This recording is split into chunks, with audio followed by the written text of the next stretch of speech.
Estamos en nuestra serie de conversaciones que transforman vidas, conversaciones con Jesucristo a partir de las narrativas de los evangelios. Y comenzamos la semana pasada con una de las mujeres más famosas del Nuevo Testamento. Y es famosa porque le han dado una fama que ella no merece. Y es lo que popularmente se cree de María Magdalena. Vamos a ir nuevamente al texto. Y el domingo pasado hablábamos de dónde se originaban las versiones sobre la vida que ella no tuvo antes de ser rescatada por la gracia y la misericordia de nuestro Señor Jesucristo. Y vamos a ver un poco más de detalles de esas fuentes. Y vamos entonces a concluir con la verdadera historia de su vida a partir de las narrativas que encontramos en los evangelios. Así que les invito a que leamos en Lucas capítulo 8, versículos 1 al 3. Y yo titulo este episodio de su vida, o su vida completa, como una historia de gracia y gratitud. De la gracia que Dios derramó sobre ella, la formó y la hizo recipiente de su gracia, y es a la vez una historia de gratitud por su respuesta a esa gracia del Señor. En otras palabras, esta historia es lo que Dios hace por ella y lo que ella después hace por el Señor. Así que leamos en Lucas capítulo 8, versículos 1 al 3.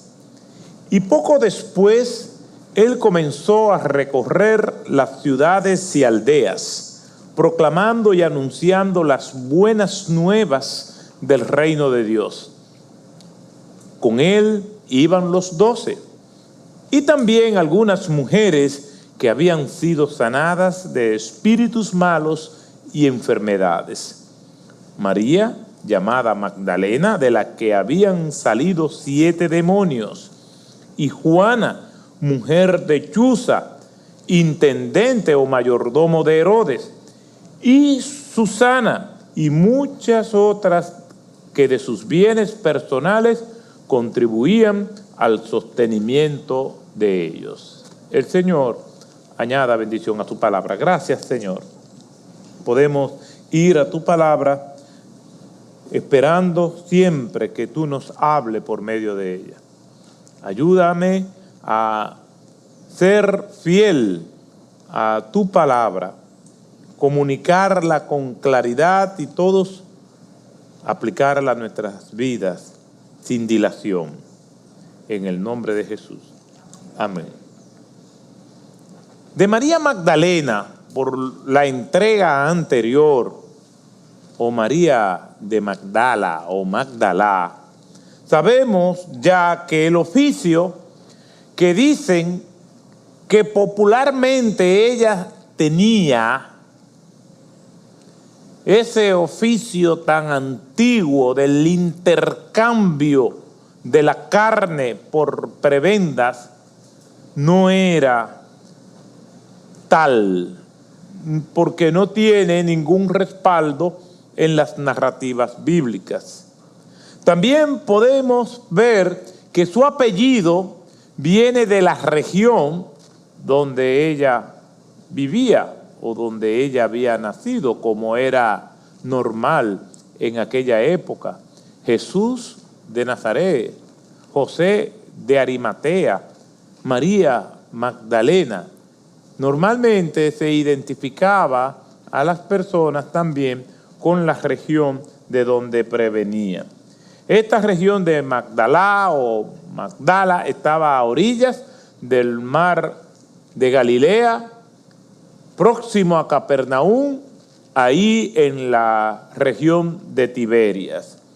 Pudimos ver que la mujer denominada mujer pecadora del capítulo anterior, de los versículos 36 al 50, aquella mujer que entra a la casa de Simón el fariseo y que irrumpe en aquel lugar y se postra ante los pies de Cristo llorando y derramando lágrimas torrenciales, que lava los pies del Señor con sus lágrimas, luego los seca con su cabellera y lo perfuma y lo besa, no es María Magdalena.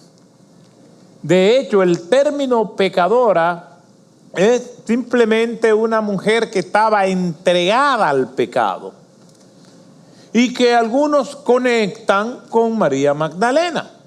Pero el hecho de que estuviera entregado al pecado no es un término definido. Pudiéramos deducir e inferir muchas cosas acerca de cuáles eran estos pecados de esta mujer pecadora de Lucas 7, del 36 al 50, pero no nos da los detalles. Algunos la conectan con María Magdalena porque concluyen que pecadora significa que estaba entregada al comercio de su cuerpo. Y entonces la conectan con María Magdalena con que es la misma, pero no es la misma persona. Esto lo vimos la semana pasada. Incluso el capítulo 8, en el versículo 1, comienza diciendo, aconteció después. Es decir, no es la misma escena. Lo que sí sabemos de María Magdalena es que su vida fue una vida tormentosa, porque estaba poseída de 7 demonios.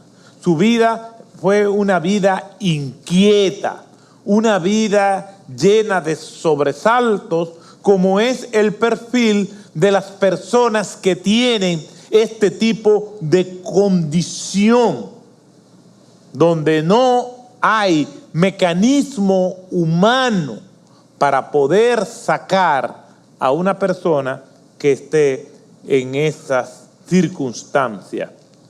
El dolor, la impotencia y los sobresaltos que producen las posesiones demoníacas no tienen soluciones humanas. Una enfermedad terminal, un problema sentimental producido cuando no hay amor, un fenómeno incontrolable de la naturaleza. ¿Qué podemos hacer nosotros cuando nos vemos en situaciones como esa? ¿Quién no ha degustado la agria o gustosa resignación del desahucio? Cuando el médico dice ya no hay más nada que hacer. En nuestra familia, recientemente, en la familia de Susana, pasamos por eso. Y ella tuvo que acompañar a su hermana en los últimos días y verla partir con el Señor. ¿Qué podemos hacer cuando nos enfrentamos a una circunstancia donde no hay todos los recursos para poder enfrentar eso? Esa es una. Pero aún habiendo todos los recursos, no hay nada que se pueda hacer. ¿A quién apelar? ¿A quién buscar? Cuando los que tienen la solución dicen, no podemos hacer nada. ¿Quién no ha quedado destrozado o destrozada cuando en términos sentimentales pierde un amor. Cuando el marido dice me voy de la casa y no hay forma de que regrese. O cuando también la mujer dice me cansé, no vuelvo más contigo. Eso tiene soluciones humanas. Podemos buscar a alguien que trate de convencer a un corazón endurecido. No hay solución humana. O ante la venganza de la naturaleza, cuando irrumpe con furia por los abusos que el humano ha cometido con ella. ¿Qué podemos hacer ante el bravido de un mar furioso? Ante las erupciones de los volcanes, indigesto. ¿Qué podemos hacer cuando brotan lava y arrasan con ciudades y pueblos? Nada. El común denominador de estas situaciones es la incapacidad que como humanos tenemos para enfrentarlas, porque sus dimensiones están fuera de nuestro alcance y de nuestro control. No podemos hacer absolutamente nada. ¿Quién no escatimaría todos sus esfuerzos para ver sanar a quien ama? ¿Quién no se quita un riñón para donarlo a alguien que es relevante para ella? ¿Quién no lo hace? Sin titubeos. Donamos lo que haya que donar para salvar una vida. Porque el ser humano es así. Se entrega a las causas que él entiende que valen, que tienen repercusiones, que alivian el dolor. ¿Quién no haría eso con el propósito de preservar lo que ama?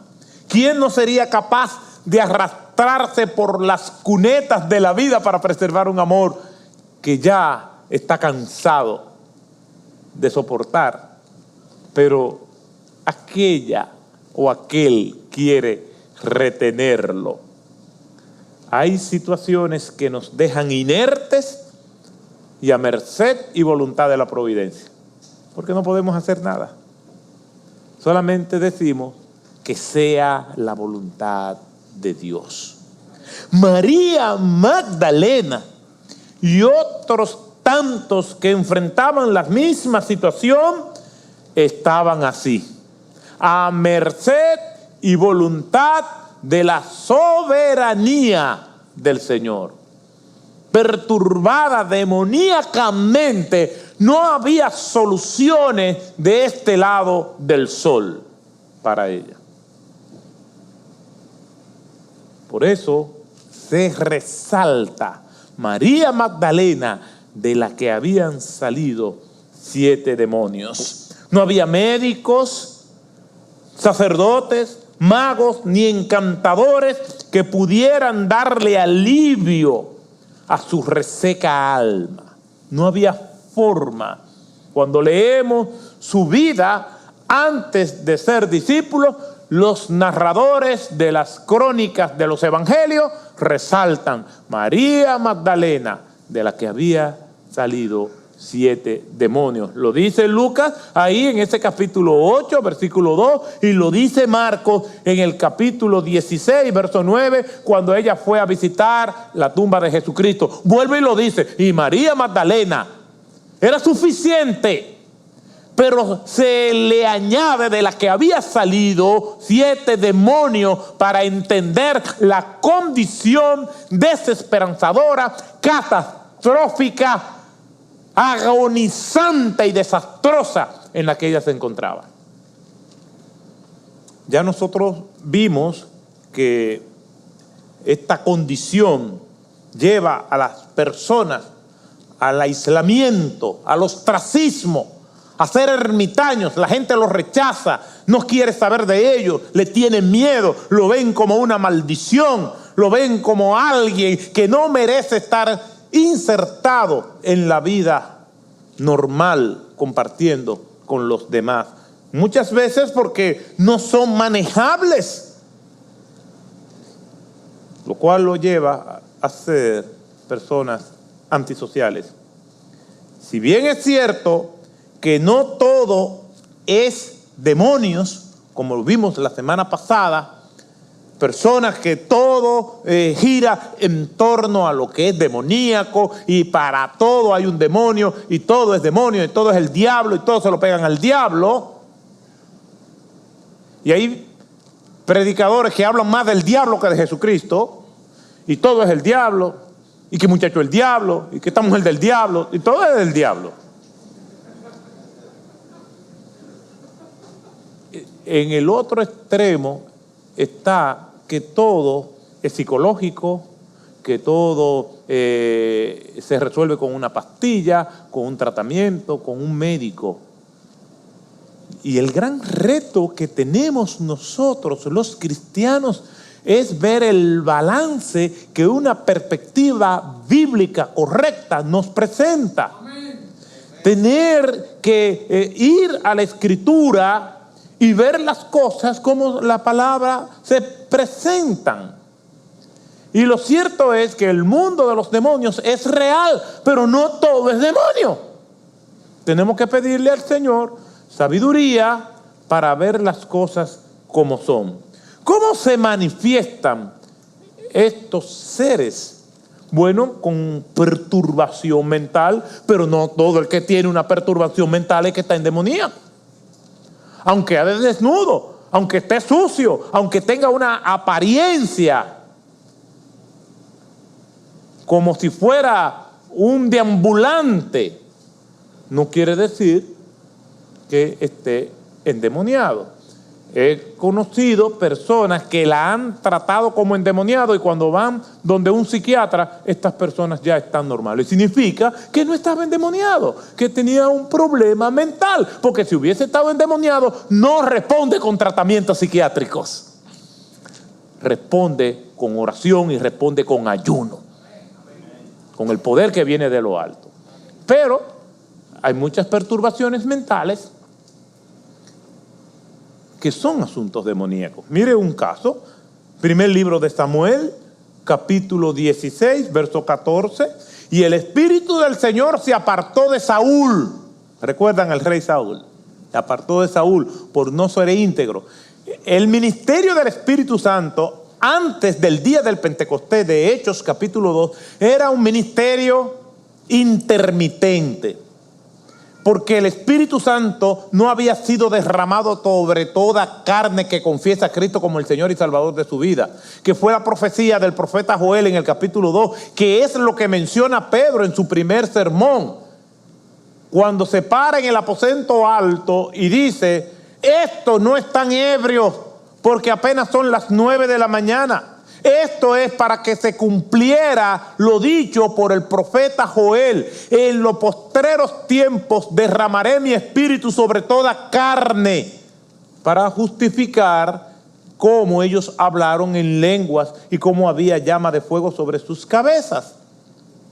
Entonces, a partir de ahí, todo el que cree en Jesucristo, el Espíritu Santo de la promesa, como vimos en Efesios capítulo 1, versículo 13, nos sella. En el Antiguo Testamento, el Espíritu Santo de Dios venía para comisionar a una persona en una misión específica, pero si esa persona no se mantenía íntegra, el Señor le quitaba su respaldo. Y eso es lo que ha pasado con Saúl. El Espíritu del Señor se apartó de Saúl y un espíritu malo de parte del Señor lo atormentaba. Perturbado mentalmente, no tenía tranquilidad, un desasosiego, desvelado, irresabio, inquieto, y eso ahí martillándolo. Y encontraba alivio cuando venía David y tocaba el arpa. También los demonios se pueden presentar de una manera dramática, como el Gadareno. Y eso lo vemos en la versión de Marcos, capítulo 5, del 1 al 5. Y cuando él salió de la barca, refiriéndose a Jesús, enseguida vino a su encuentro de entre los sepulcros un hombre con un espíritu inmundo, que tenía su morada entre los sepulcros y nadie podía ya atarlo ni aún con cadenas, porque muchas veces había sido atado con grillos y cadenas, pero él había roto las cadenas y destrozado los grillos, y nadie era tan fuerte como para dominarlo. Y siempre, noche y día, andaba entre los sepulcros y entre los montes, dando gritos e hiriéndose con piedras. Una cosa del demonio. No había fuerza humana que pudiera con este hombre, hasta que se encontró con Jesucristo. Bendito sea el nombre del Señor. Entonces, nosotros vemos que ahí esa manifestación era bien dramática, folclórica, como nosotros la vemos, bien grotesca, desnudo, caminando entre las tumbas, dando gritos y alaridos, intimidando a la gente. Es una representación muy de Hollywood. Y quizás el Gadareno es el ejemplo que normalmente se toma para presentar personas endemoniadas. Pero vemos que Saúl no era así. Saúl era algo entre él y su alma y su espíritu. Pero también vemos que personas endemoniadas pueden servir para entretener y divertir a los demás. Y mucho cuidado con lo que nos causa diversión y entretenimiento.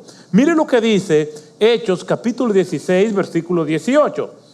Y esto lo hacía por muchos días la muchacha adivinadora del libro de los Hechos. Mas desagradando esto a Pablo, se volvió y dijo al espíritu: te ordeno en el nombre de Jesucristo que salgas de ella. Y salió en aquel mismo momento. Pero ella estaba dedicada al entretenimiento. De verdad quiero que ustedes entiendan, mis hermanos, que no todo lo que nos divierte es bueno. De hecho, la mayoría de las cosas que causan diversión o placer, tenga cuidado. El mundo de la pornografía para mí es un mundo endemoniado totalmente. Hombres y mujeres desnudos ante la vista de millones de personas. Tiene que haber algo más allá del simple deseo de ganar dinero que lleve a la gente a romper con su pudor y su privacidad para hacer de su cuerpo y de su carne un espectáculo.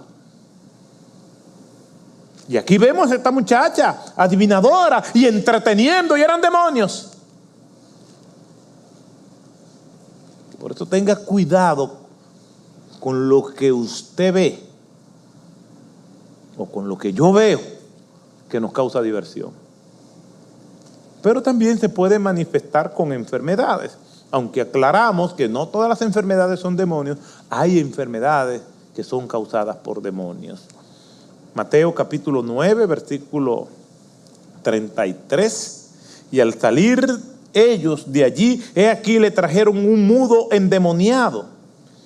Y después que el demonio había salido, había sido expulsado, el mudo habló. Y las multitudes se maravillaban y decían: jamás se ha visto cosa igual en Israel.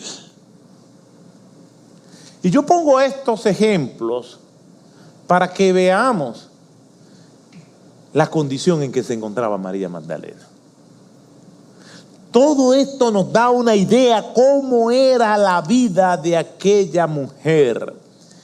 Que se nos diga que tenía 7 demonios, partiendo de que el número 7 es un número que significa totalidad en la cultura hebrea, que se usaba como recurso lingüístico para decir, bueno, tenía como 7 demonios, es que estaba llena de demonios.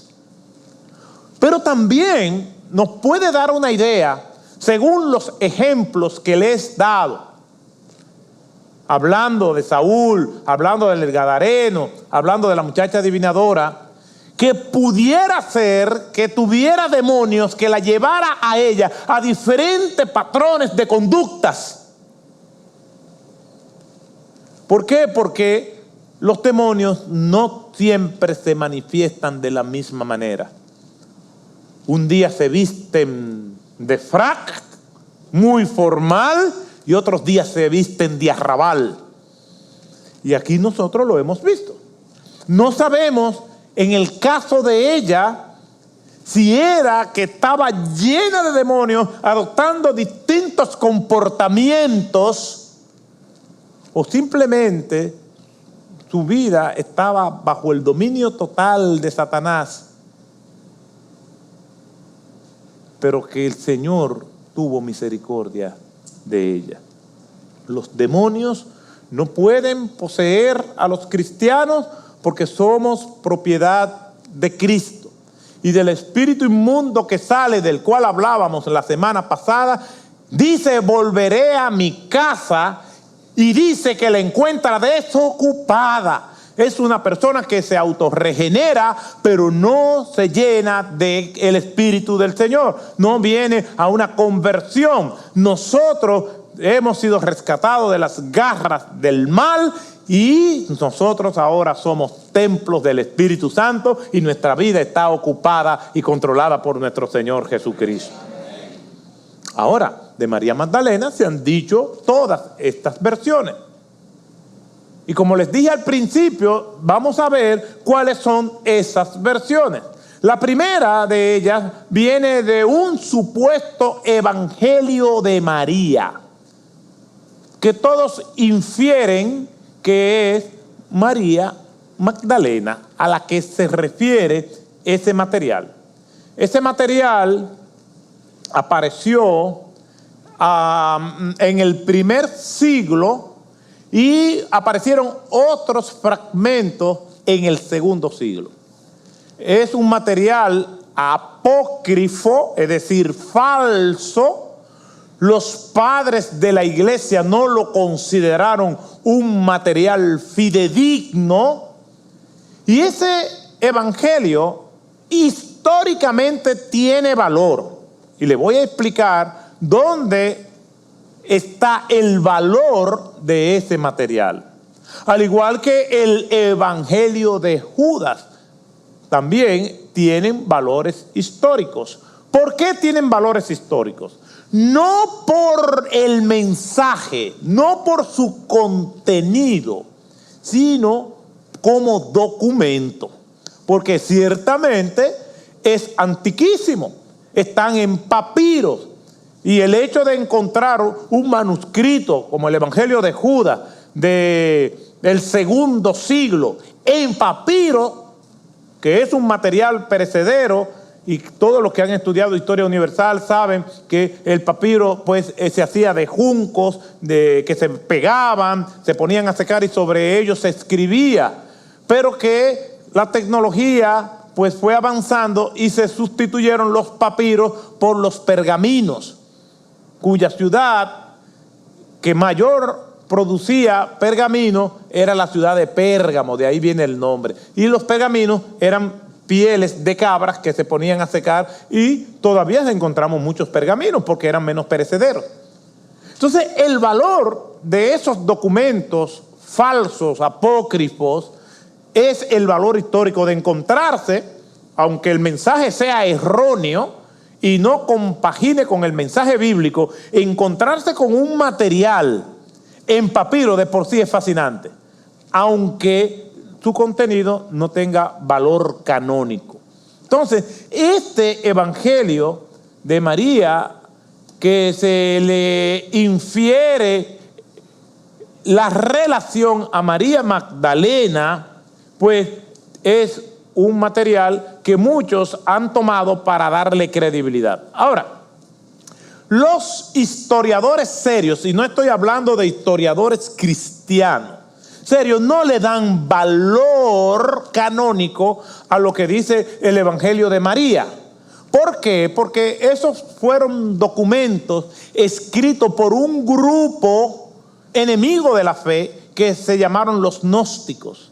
Y los gnósticos creían en algunos aspectos en Cristo, pero estaban buscando una revelación o una iluminación especial que no todo el mundo tenía. Y por lo tanto, esos iluminados se sentían privilegiados.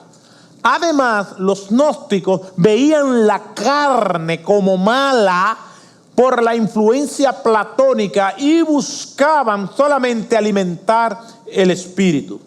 Estos, a su vez, escribieron muchos materiales y lo pusieron a circular para confundir a las iglesias.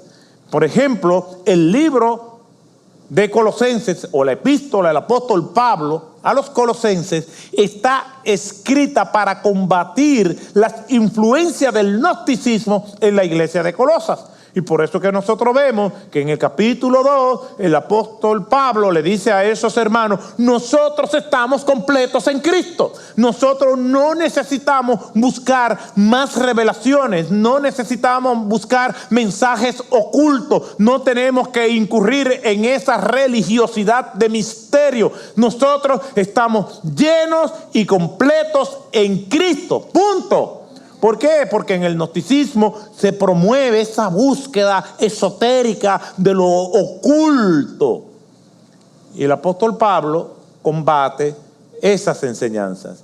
Hay una ausencia de mención de este evangelio de María en los escritos bíblicos. No se hace alusión, y nosotros vemos cómo los escritos de Pablo se solapan uno con otro. Se cita al Antiguo Testamento, el libro de los Hechos menciona, pero no aparece ninguna mención del evangelio de María en ningún escrito bíblico. Los discípulos de los discípulos, es decir, los padres de la iglesia, como se le llama. Por ejemplo, Juan tuvo un discípulo muy conocido que fue Policarpo, y después a esos que vinieron después de los discípulos, que no son escritores canónicos, pero fueron los discípulos de los apóstoles, ninguno de ellos hace mención, ni Ireneo, ni Papías, ni Clemente de Roma, ni ninguno de ellos hace mención de esos evangelios apócrifos, porque ya en esa época se veía como una estrategia del gnosticismo para confundir a la iglesia del Señor. Lo mismo sigue sucediendo hoy en día. Hay muchos libros que supuestamente son libros cristianos, pero son libros que son heréticos y en contra de la Escritura. Siempre el enemigo ha tratado de infiltrarse. Ustedes no ven ahora en esta lucha que tenemos para preservar la cultura de la vida de nuestro país, que hay una supuesta coalición de que alianza cristiana a favor de las tres causales. Son infiltrados, no son cristianos. No son cristianos, son infiltrados. Estrategia de estos grupos para confundir. No se dejen confundir. El que cree en Cristo cree en la vida y punto. Y rechaza todo esto. Pero son infiltrados. Estos infiltrados siempre han existido. Entonces, en este Evangelio de María, pues son fragmentos y la ponen a ella como en diálogo de Jesús y en disputa con Pedro, en los pequeños fragmentos que hay. Últimamente, pues quien más impulsó esta concepción errónea acerca de María Magdalena fue Dan Brown en su novela de ficción El Código Da Vinci. Antes de eso, ya les mencioné la semana pasada Jesucristo Superstar y les mencioné también La Última Tentación de Cristo. Una, un espectáculo de Broadway, principalmente de Andrew Lloyd Webber, y la otra, una película dirigida por Martin Scorsese. Pero realmente quien comienza y renueva esa desinformación acerca de María Magdalena es el Código Da Vinci. En su novela, él presenta el Santo Grial. El Grial, en la teología católica, es la copa donde Jesús toma en la última cena. Entonces, en la teología católica se le llama el Santo Grial. Entonces, ¿qué sucede? Que en la novela El Código Da Vinci, Dan Brown dice que el Santo Grial no es la copa, sino un secreto que se ha guardado durante siglos. ¿Y cuál es el secreto? El vientre de María Magdalena, que se casa con Jesús y tienen una hija, y que de ahí viene la descendencia y la realeza francesa. Vaya argumento. Déjeme contarle algo. Conozco un individuo que él mismo se llama ateo, que él no cree nada y no le interesan las cosas de la Biblia. Sin embargo, cuando surgió la novela El Código Da Vinci, él mostró un entusiasmo extraordinario por las cosas bíblicas. ¿Por qué? Porque todo lo que se dice ahí es en contra de lo que dice la Biblia. Entonces, yo tuve la oportunidad de hablar con él y le dije, ¿tú eres ateo? Me dice, sí, yo soy ateo. ¿Tú no crees lo que dice la Biblia? No, yo no creo lo que dice la Biblia. Un libro que el Nuevo Testamento tiene 2000 años, tú no crees, ¿verdad? No, yo no lo creo. Pero cree lo que dice Dan Brown acerca de Jesucristo. Nunca ha mostrado ninguna fascinación ni interés por las cosas bíblicas. Tú mismo dices que Jesucristo no existió, ahora sí dice que Jesucristo existió. O sea, en otras palabras le dije, tu fe, y debo reconocértelo, es mayor que la mía. Pero muchas personas que ven todo esto, sí lo creen, pero no creen la verdadera historia de María Magdalena, que es la que se encuentra en las Sagradas Escrituras. La verdadera historia de María Magdalena es una historia de una mujer que fue liberada de posesiones demoníacas y que se convirtió en una fiel seguidora de Cristo. Es una historia de gracia de Cristo hacia ella y de gratitud de ella hacia Cristo. Es la historia de todos nosotros. Es una historia de Dios dándole sus favores, sus bendiciones a alguien, y la respuesta de esas personas a Dios. Es la historia mía y es la historia tuya. Ahora, si no es la historia mía y es la historia tuya, entonces necesitamos un encuentro con Jesucristo y necesitamos reaccionar a Cristo, rindiendo todas nuestras vidas a Él como lo hizo ella. Esta es una historia de gratitud. La gracia del Señor la alcanzó dándole lo que nadie le había podido dar. Liberada, salvada y restaurada su dignidad, ahora servía al Señor. Ella no es la protagonista de su propia historia. Es Cristo que se fija en ella. Es Cristo que la libera. Es Cristo que la hace famosa. Es Cristo que la restaura. Nadie más. No hubo hombre, no hubo sacerdote, no hubo hechiceros, no hubo doctores para darle lo que Cristo solamente le pudo dar. Entonces, ¿cómo le vamos a dar la gloria a ella? Se la tenemos que dar al Señor.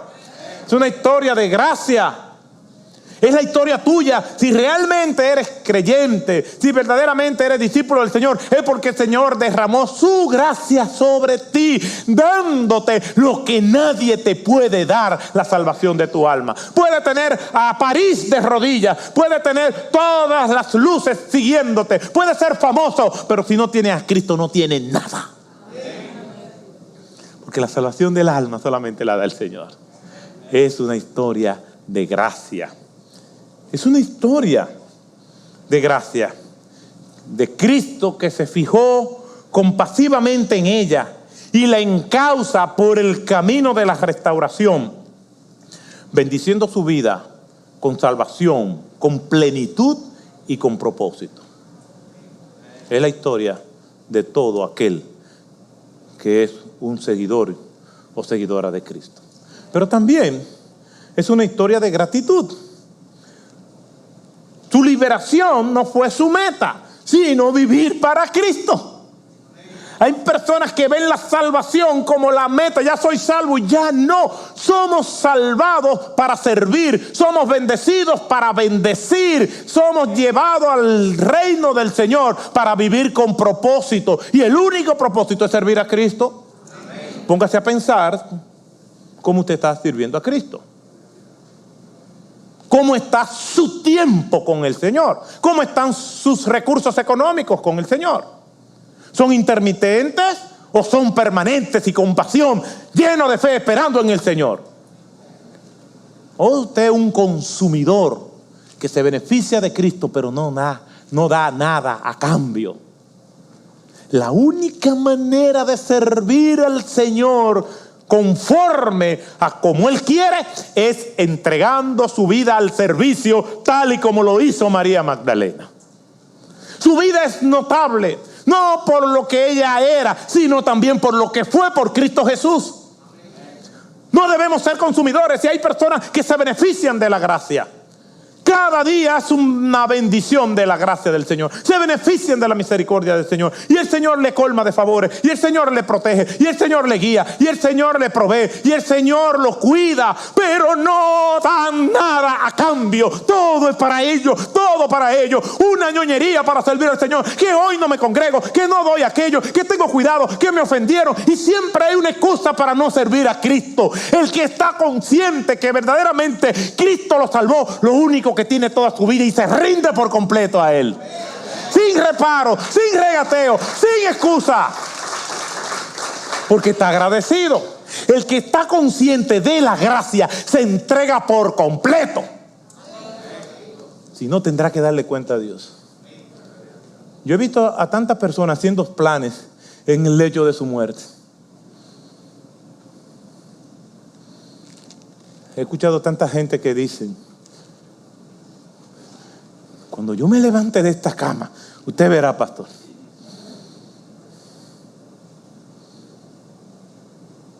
Amén. Cuando yo me levante, usted verá. Demasiado tarde para soñar. Demasiado tarde para hacer planes. En este olor a muerte que tenemos desde el año pasado. Ahora sí.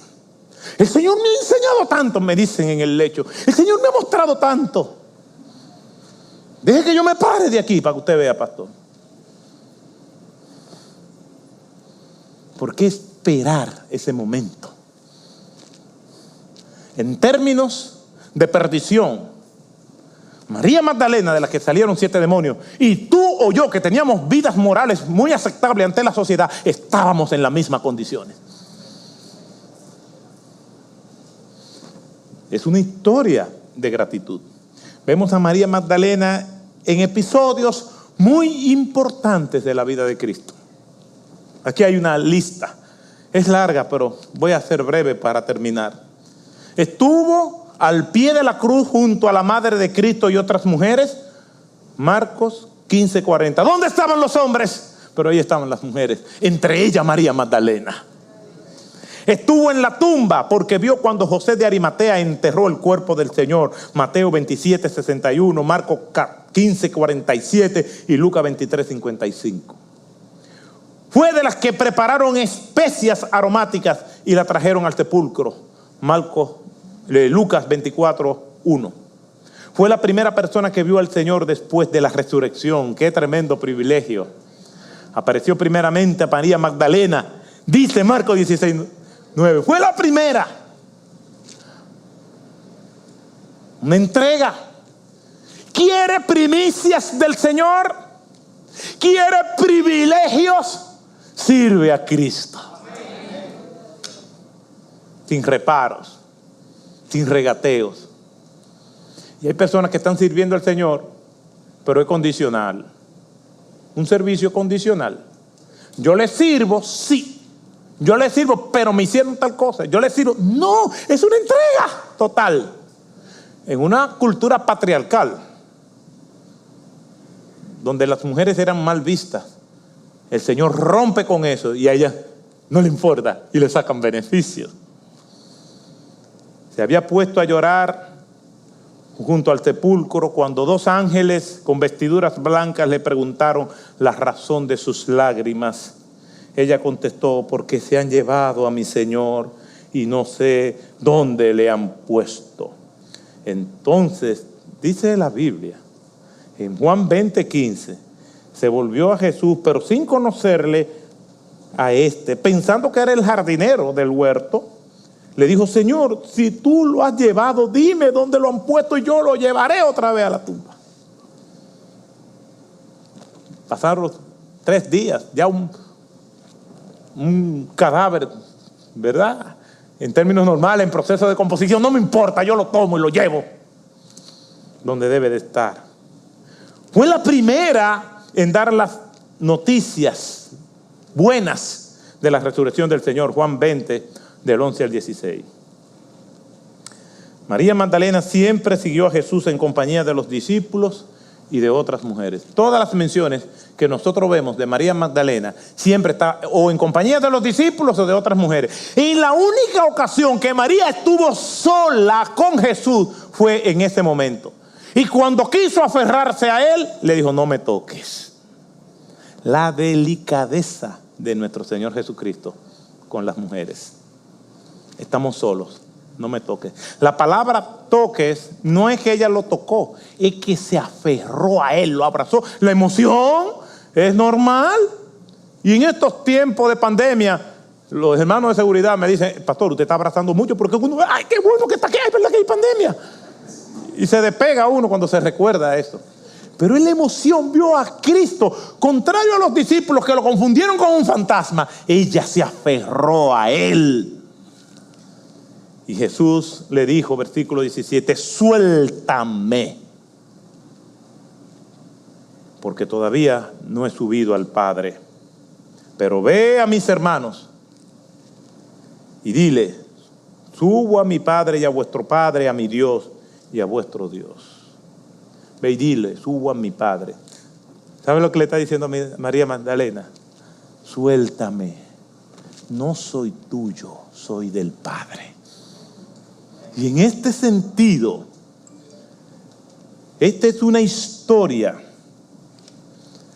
llena de gracia y de gratitud. De una mujer que vino a estar llena de demonios para estar llena de Cristo. Su vida encontró descanso y gratitud cuando fue alcanzada por la gracia del Señor. Ella representa la vida de todos nosotros en 2 aspectos fundamentales: en la gracia recibida y en el servicio prestado al Señor. No se nos olvide, gracia y servicio. Usted ha recibido mucha gracia, pero es para que dé mucho servicio para la gloria de Cristo. También hay 2 lecciones finales que yo quisiera leer algunos textos. Me voy a tomar unos minutos más. Hay 2 o 3 lecciones finales. Se encuentran en varios textos bíblicos que lo voy a leer. Juan 20, 27. Juan 20, 17. Jesús le dijo: suéltame, porque todavía no he subido al Padre. Suéltame, no te aferres a mí. Pero leyendo en otros textos, fíjense el contraste. Jesús en Lucas 24, 38 al 43, miren lo que le dice a los discípulos. Él les dijo: ¿por qué estáis turbados y por qué surgen dudas en vuestro corazón? Mirad mis manos y mis pies, que soy yo mismo. Palpadme, vean, tóquenme. Soy yo. Porque un espíritu o fantasma no tiene carne ni hueso como veis que yo tengo. Y cuando dijo esto, le mostró las manos y los pies. Mire, tóquenme. Ahí ellos le dicen: vengan, metan la mano ahí, tóquenme, soy yo. Y ellos todavía estaban como perplejos. Versículo 41. Cuando ellos todavía no lo creían a causa de la alegría y que estaban asombrados, le dijo: ¿tenéis algo de comer? Y entonces se fajó a comer un pecadito con ellos. Dice, y entonces le prepararon parte de un pescado asado. Si hubiese sido aquí, un pecadito frito con tostones. Y él lo tomó y comió delante de ellos. Yo me imagino al Señor comiéndoselo y ellos, pues sí es él. Mire lo que dice en Juan 20:27. Le dijo a Tomás, acerca aquí tu dedo. Tomás no estaba en ese momento. Él aparece después. Entonces, acerca tu dedo y mira mi mano, extiende tu mano y métela aquí en mi costado. Y no seas incrédulo, sino creyente. Pregunta, ¿por qué Jesús le prohibió a María Magdalena que lo tocara, pero invitó a los discípulos y a Tomás que lo hiciera? La respuesta es que aferrarse y tocar son dos cosas diferentes. Imagínense todas las cosas que se han dicho de Jesús y María Magdalena sin haber nada. Imagínense usted que realmente lo encontraran a ellos dos abrazaditos. Ay, sí, aquí estamos. Ay, mira. Aferrarse y tocar son dos cosas diferentes. Los apóstoles fueron invitados a tocarlo para confirmar que era real. La razón por la que no se le permitió a María Magdalena hacerlo es que esto significaba un tipo de relación equivocada. Ella debía aprender que no podía tomar la misma amistad de la que había disfrutado antes. Las cosas habían cambiado. Él volvía a su Padre con un cuerpo glorificado. Una vez que hubiera ascendido, entonces podría ser posible un nuevo tipo de revelación, pero a través del Espíritu Santo. Al contemplar a María llorando y a María aferrada a Jesús, vemos dos errores opuestos que ella cometió. Lloró porque creía que lo había perdido para siempre y se aferró porque pensó que lo había recuperado para que se quedara con ella. A partir de ahí, ya ella iba a tener una relación con Cristo a través del Espíritu Santo por la fe, como la tenemos todos nosotros. María Magdalena es una historia fascinante de alguien que se entregó por completo por lo que Cristo hizo por ella. Le leo esta carta. Me han mostrado en los archivos del Departamento de Guerra una declaración del ayudante general de Massachusetts de que usted es la madre de 5 hijos que han muerto gloriosamente en el campo de batalla. Siento cuán débiles e infructuosas pueden ser mis palabras por tratar de distraerle del dolor ante una pérdida tan abrumadora. Pero no puedo evitar ofrecerle el consuelo que se puede encontrar en la gratitud de la República por la que murieron para salvarla. Oro para que nuestro Padre Celestial pueda calmar la angustia de su aflicción y dejarle solo el preciado recuerdo de sus hijos amados y perdidos. Además del solemne orgullo que usted debe de tener por tener que hacer un sacrificio tan costoso sobre el altar de la libertad. Firma Abraham Lincoln.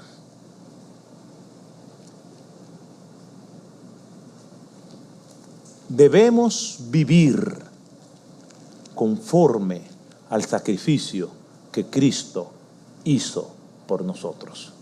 Que los demás y nosotros mismos justifiquemos que Cristo murió, y no en vano, por cada uno de nosotros.